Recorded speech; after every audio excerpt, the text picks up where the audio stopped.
New video and updates के लिए bell icon पर प्रेस करें और ऑल पर सेट करें। शुरू करते हैं अल्लाह के बाबरकत नाम से जो बड़ा मेहरबान और नहायत रहम वाला है। तमाम तारीफ़ें मेरे अल्लाह रब्बुल इज़्ज़त के लिए हैं। खौफनाक कहानियों के मुअज़्ज़ज़ नाज़रीन को मेरी तरफ से अस्सलाम वालेकुम।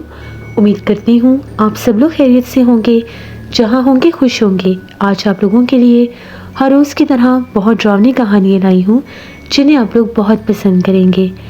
आज की पहली खौफनाक कहानी जवेरिया शेयर कर रही हैं। जवेरिया कहती हैं, हम लोग इस्लामाबाद के रहने वाले हैं। आज आपके साथ अपने भाई की ज़िंदगी में पेश आने वाली बहुत ही ज़्यादा डरावनी कहानी शेयर करना चाहती हूँ। आज से तकरीबन 6 साल पहले की बात है।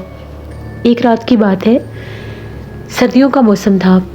मेरा भाई अपने दोस्तों के साथ किसी फंक्शन से वापस आ रहा था। वो लोग अपने किसी दोस्त के फार्म हाउस पर गए हुए थे। रात तकरीबन 2:30 पौने 3 बजे का टाइम था। वो लोग जिस रास्ते से वापस आ रहे थे वो एक पहाड़ी रास्ता था। वो कहते हैं कि जब हम लोग वहाँ से गुजर रहे थे तो हम लोगों ने देखा कि वहाँ पर एक औरत, एक यंग सी लड़की सी थी, उसके साथ एक बूढ़ी औरत भी थी, यानी कोई माँ बेटी थी। तो वो हम लोगों को पैदल चलती हुई नजर आई। तो जैसे ही उनके पास से हम लोग गाड़ी आहिस्ता करके गुजरे तो एकदम से वो हम लोगों की गाड़ी के पीछे भागने लग गई और मदद के लिए पुकारने लग गई। थोड़ा आगे जाकर हम लोगों ने जैसी गाड़ी रोकी तो बिल्कुल हमारी गाड़ी के करीब आ गई थी। उस लड़की ने निकाब लिया हुआ था और वो बूढ़ी औरत जो थी उन्होंने रोना शुरू कर दिया और ये कहा कि हम लोग काफ़ी देर से पैदल चल रहे हैं, हमारी मदद करें, यहाँ पास से हम लोगों का घर है, हमें वहाँ तक छोड़ दें। वो 2 दोस्त थे तो वो कहने लगे कि अब हम लोग क्या करें, इनकी मदद करें या ना करें। इतनी रात को ये अकेली औरतें इतनी रात को भला इस पहाड़ी रास्ते पर क्या कर रही होंगी। उनके दोस्त ने कहा कि चलो हम लोग मदद कर देते हैं, वो लोग रो रही हैं। हम लोगों ने उन्हें गाड़ी में बिठा लिया। भाई कहते हैं कि गाड़ी में बिठा तो लिया, जैसी गाड़ी में चलाने लगा तो गाड़ी ऐसी होगी जिस तरह से गाड़ी चल ही नहीं रही। पता नहीं गाड़ी को क्या हो गया, बिल्कुल ठीक थी गाड़ी। 2 दफ़ा गाड़ी रुकी, तीसरी बार बड़ी मुश्किल से मैंने गाड़ी चलानी शुरू की, लेकिन गाड़ी स्पीड नहीं पकड़ रही थी। ऐसे लग रहा था जैसे गाड़ी के इंजन में कोई प्रॉब्लम हो रहा है बार बार। अभी बामुश्किल हम लोग थोड़ा सा ही आगे आए थे, वो भी पहाड़ी हिस्सा ही था। इतने में उस लड़की की आवाज़ आई और उस लड़की ने ये कहा कि बस हमें यहीं पर उतार दें। जब हम लोगों ने आसपास देखा, एक तरफ गहरी खाइयाँ थी और एक तरफ जैसे पहाड़ में कोई गार नुमा जगह होती है वो बनी हुई थी। वो दोनों वहाँ पर उतर गईं।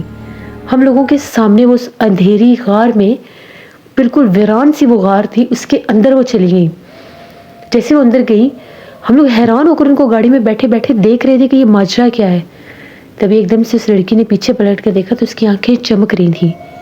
भाई के तो उसी टाइम चीखें निकलने लगी। दोनों ने आयत कुर्सी पढ़ना शुरू कर दी, गाड़ी स्टार्ट की। गाड़ी तो स्टार्ट हो गई, फिर इतनी ओवर स्पीड हुई कि उनसे संभालनी मुश्किल हो रही थी। बड़ी मुश्किल से भाई ने दोस्त को ड्रॉप किया और घर पहुंचा। भाई ने आकर ये बात हम लोगों को बताई, हम लोग भी परेशान हो गए। उसके बाद जो मेरा भाई था वो बड़ा चुप चुप रहने लग गया, बोलता चालता नहीं था, हर कोई कमरे में बैठा रहता था। 2-3 दिन गुजर गए। हम लोगों ने बड़ी कोशिश की कि वो नॉर्मल हो, लेकिन पता नहीं वो चीज़ से बाहर ही नहीं निकल पा रहा था, उसे क्या हुआ था क्या नहीं।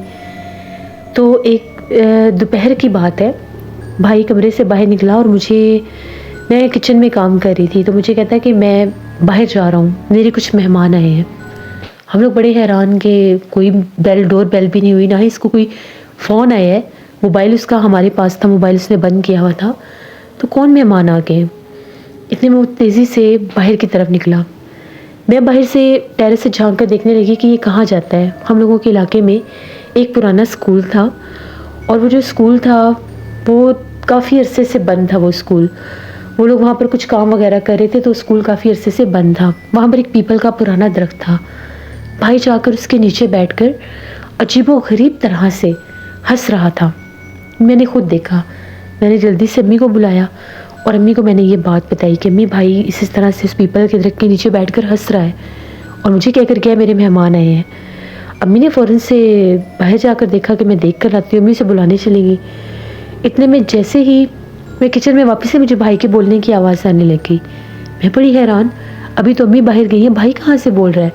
जैसे मैंने उसके कमरे में देखा تو میرا بھائی جو ہے اس کے کمرے کا آدھا دروازہ کھلا ہوا تھا اور وہ جیسے سامنے بیڈ پر بیٹھا ہوا تھا، کمرے کی لائٹس آف تھی، وہ اتنے بھیانک چہرے بنا رہا تھا، اتنے بھیانک چہرے بنا رہا تھا کہ اس کو دیکھ کر میں اپنے حواس کھو بیٹھی۔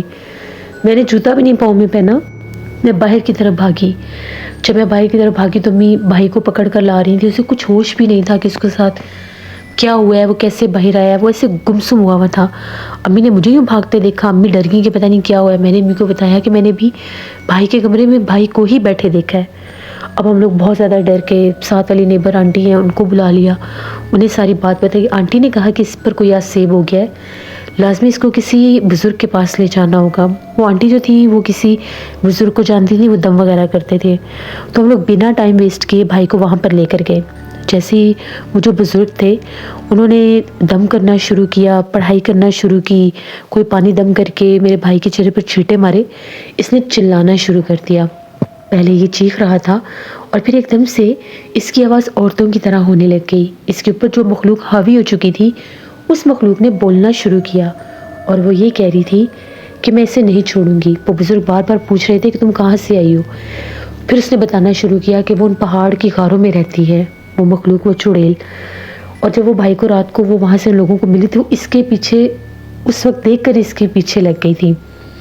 ان کا جو دوست تھا اس کے گلے میں کوئی حفاظت کا تعویذ تھا، اس کی طرف تو وہ جا نہیں سکی، وہ میرے بھائی پر جیسے وہ عاشق ہو گئی اور وہ یہ کہتی تھی میں اس کو نہیں چھوڑوں گی۔ اس کے بعد ہم لوگوں نے دم بھی کروایا، لیکن میرے بھائی کو دورے پڑنے لگ گئے، بیٹھے بیٹھے وہ چلانے لگ جاتا تھا اور اس کے جو بلیک آئی بال ہیں وہ جیسے غائب ہو جاتے تھے، پتہ نہیں ان کے اوپر کوئی کلر آ جاتا تھا جب اس پر دورے کی کنڈیشن ہوتی تھی، یا اس کی آنکھیں اوپر چلی جاتی تھی، جو بھی ہوتا تھا بہت بھیانک ہو جاتا تھا۔ وہ عجیب و غریب طرح سے چلتا تھا، رینگنے لگ جاتا تھا۔ ہم نے بہت مشکل وقت دیکھا، تقریباً 8-9 ماہ میرے بھائی کو دورے پڑتے تھے۔ اتنا وہ صحت مند، اتنا خوبصورت، وہ سوکھ کے جیسے کانٹا ہوتا ہے وہ ایسے ہو گیا تھا۔ پھر ہم لوگوں کو پتہ چلا سکھر والی سائڈ پر کوئی بزرگ تھے، میرے ابو امی وہاں پر اس کو لے کر گئے۔ میں خالہ کی طرف چلی جاتی تھی، وہاں پر میرے بھائی کا 3 ماہ علاج ہوتا رہا، اس کے بعد جا کر میرا بھائی ٹھیک ہوا۔ لیکن اس مخلوق کا اثر اس کے دماغ پر آج بھی ہے، آج بھی کبھی کبھار وہ بیٹھا بیٹھا ایک دم سے عجیب ہو جاتا ہے، اس کی آنکھیں سرخ ہوتی ہیں اور اسے بڑا غصہ آنے لگ جاتا ہے۔ یہ ہمیں نامل نے بتایا تھا کہ اگر اس کی کچھ ایسی کنڈیشن ہو تو آپ لوگوں نے پریشان نہیں ہونا، یہ تھوڑے ٹائم کے بعد نارمل ہو جائے گا۔ انہوں نے اس مخلوق کو تو اس کے اوپر سے ہٹا دیا، لیکن مکمل طور پر اس کا سیب اس کے پیچھے سے نہیں ہٹ سکا۔ بہت کوشش کرتے ہیں اس کی شادی کرنے کی، لیکن جب بھی اس کی شادی کی بات ہوتی ہے وہ شادی سے کچھ عرصہ پہلے ہی بیمار ہو جاتا ہے، انکار کرنا شروع کر دیتا ہے۔ بس اب یہ رکاوٹ رہ گئی ہے، تو آپ سب سے دعا ہے، اس کی صحت کی دعا مانگیے گا، آپ سب سے ریکویسٹ ہے کہ اس کے لیے دعا کریے گا کہ اللہ اسے صحت تندرستی دے اور وہ ٹھیک ہو جائے، مکمل ٹھیک ہو جائے۔ شکر اب اسے دورے نہیں پڑتے، لیکن کچھ اثرات اس پر اب بھی ہیں۔ میں یہ میسیج دینا چاہوں گی، جو بھی لڑکے یا جو بھی لوگ رات کے وقت سفر کرتے ہیں وہ کبھی بھی سنسان ویران راستوں سے کسی کو بھی سوچے سمجھے بنا اپنی گاڑیوں میں مت بٹھایا کریں۔ کوئی مدد کے لیے پکارے بھی تو آیت الکرسی پڑھ کر اس کی طرف بڑھا کریں، کیونکہ ہم لوگ نہیں جانتے کہ ان انجان سنسان راستوں پر کیا کیا مخلوقات ہو سکتی ہیں۔ میرے بھائی کی ایک کہانی تھی۔ بہت شکریہ جویریہ آپ کا، اللہ آپ کے بھائی کو صحت تندرستی عطا کرے اور وہ اپنی زندگی میں نارمل ہو سکے، آمین۔ بڑھتے ہیں ایک اور خوفناک کہانی کی طرف۔ یہ خوفناک کہانی زین شیئر کر رہے ہیں۔ زین کہتے ہیں آج آپ کے ساتھ اپنے ٹیچر کے نانا ابو کی کہانی شیئر کرنا چاہتا ہوں۔ میرے سر بتاتے ہیں یہ تب کی بات ہے جب ان کے نانا ابو بالکل ینگ ہوا کرتے تھے، یہ اس دور کی بات ہے، وہ لوگ گاؤں میں رہتے تھے اور ان لوگوں کا جو گاؤں تھا جس طرح سے ریگستان، صحرا کے علاقے یا گاؤں ہوتے ہیں ویسی جگہ تھی۔ انہوں نے اپنے دوست کی شادی میں جانا تھا، تو وہ کہتے ہیں کہ میں نے ابو سے یہ کہا کہ میں نے اپنے دوست کی شادی میں جانا ہے اور دوپہر کے وقت تو بہت گرمی ہو جاتی ہے، تو میں ایسا کروں گا میں فجر کی نماز سے پہلے نکل جاؤں گا تاکہ دن چڑھتے چڑھتے میں ان کے گاؤں میں پہنچ سکوں اور پھر وہاں پر ایک رات رک کر میں واپس آ جاؤں گا۔ ان کے ابو نے کہا کہ ٹھیک ہے۔ ان کے دوست کا گاؤں دور تھا۔ نانا ابو نے کیا کیا، وہ صبح سویرے نماز سے پہلے ہی اپنا سائیکل لے کر نکل پڑے۔ وہ کہتے ہیں کہ میں ایک سنسان ویران سے راستے سے گزر رہا تھا، آس پاس ریگستان ہی ریگستان تھا۔ تبھی ایک دم سے مجھے سائیکل پر چلاتے چلاتے سائیکل کسی जिस तरह से डॉग कब होता है उसके बोलने की मुझे आवाज़ आई। तो मैंने देखा तो एक छोटा सा पपी था, वो मेरे साइकिल के साथ साथ भाग रहा था। बड़ा प्यारा लग रहा था मुझे, सफ़ेद कलर का था। वो इतना छोटा था कि उससे सही से भागा भी नहीं जा रहा था। मुझे वो प्यारा लगा, मैंने उसको उठाकर अपनी गोद में बिठा लिया और साइकिल चलाने लग गया। अब वो जो पपी था उसने मेरे हाथ, ऐसे लगा जैसे वो मेरा हाथ चाट रहा है। मुझे बड़ा अजीब लगा और एकदम से जो उसके पैर थे वो मेरी गोद में ही थे और वो पाँव बड़े अजीबोगरीब तरह से वज़नी होने लग गए। मुझे समझ में नहीं आया कि ये क्या, इसके पाँव इतने वज़नी क्यों हो रहे हैं।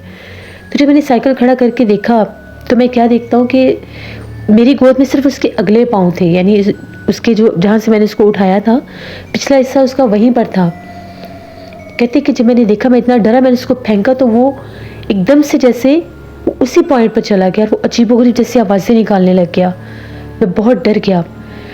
तभी एकदम से वो आवाज़ें और बढ़ने लगी, जैसे वो एक की नहीं और भी ज़्यादा वहाँ पर है। मैंने पीछे पलट कर देखा तो वहाँ पर टोटल 3 हो चुके थे। तो बिल्कुल जेट ब्लैक थे और एक वाइट था। उनके जिस्म बिल्कुल छोटे पपी जितने थे, लेकिन उनके चेहरे एक बड़े खौफनाक कुत्ते की तरह थे और उनकी ज़ुबानें भी मुँह से बाहर निकली थीं। वो इतना खौफज़दा हुए कि उन्होंने अपना साइकिल, जैसे चलाया भी नहीं जा रहा था तब उनसे, जब उन्होंने गोद में उसको बिठाया हुआ था साइकिल भी चलाना मुश्किल हो गया था, इतना वज़नी हो गया था। साइकिल वहीं पर फेंका। कहते हैं कि जिस तरह मेरा मुँह आया मैंने भागना शुरू कर दिया। इतना भागा कि मैं एक गांव की आबादी में पहुंच गया। वहाँ पर जो पहला घर देखा मैंने इस पर दस्तक देना शुरू कर दी और ये कहा कि मेरी मदद करें। उन लोगों ने दरवाज़ा खोला तो जैसे ही उन लोगों ने मुझे बिठाया, मेरे से पूछा, मैंने बताया कि मैं फ़लाँ जगह पर शादी पर आया था तो ये हादसा मेरे साथ हुआ है। उन लोगों ने मुझे पानी वगैरह पिलाया। उन लोगों ने कहा कि ये हमारा ही गाँव है, जिस गाँव में तुम आ रहे थे ये वही गाँव है। तो मैंने बहुत बड़ी गलती की जो तुम इस टाइम पर आए हो। वो वीरान सुनसान इलाके हैं, वहाँ पर तो कोई जाता ही नहीं है। शाम के बाद वहाँ पर कोई जाता ही नहीं है। दिन के टाइम भी बहुत कम लोग गुजरते हैं और वीरान होने की वजह से वहाँ पर बेतहाशा जिन्नात हैं।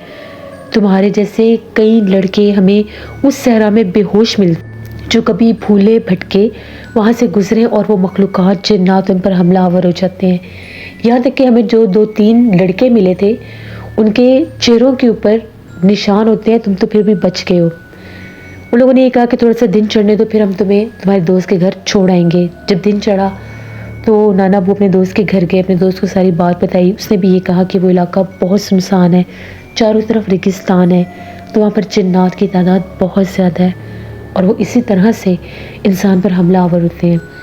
फिर उसके बाद वो लोग उनका साइकिल लेने गए तो उनका साइकिल जो था उसके दोनों टायर बुरी तरह से उन जिन्नात ने ख़राब कर दिए थे, बिल्कुल उनको जैसे ब्लास्ट कर दिया था।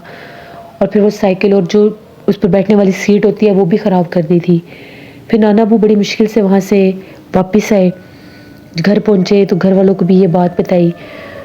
उसके बाद जब उनको घर वापस लेकर आए, जब वो घर पहुँचे अपने, तो फिर उनको दौरे पड़ने लग गए। दौरे इस तरह से पड़ने लगे कि बैठे बैठे उनकी तबीयत ख़राब हो जाना। अब जब दौरे हद से ज़्यादा बढ़ने लग गए तो वो उनको दम करवाने के लिए किसी साहिब इल्म के पास लेकर गए। उन्होंने दम किया और तावीज़ दिया और उन्होंने ये कहा कि वापसी पर आपने उस रास्ते से नहीं गुजरना क्योंकि इनकी जान को ख़तरा भी है। वो जिन्नात इस हद तक इसके पीछे हैं कि वो इसको नुकसान नहीं दे सके, इसको कुछ कह नहीं सके, इसके करीब आकर वो इससे दूर हट गए हैं, इससे वो भी इनके पीछे लगे हुए हैं।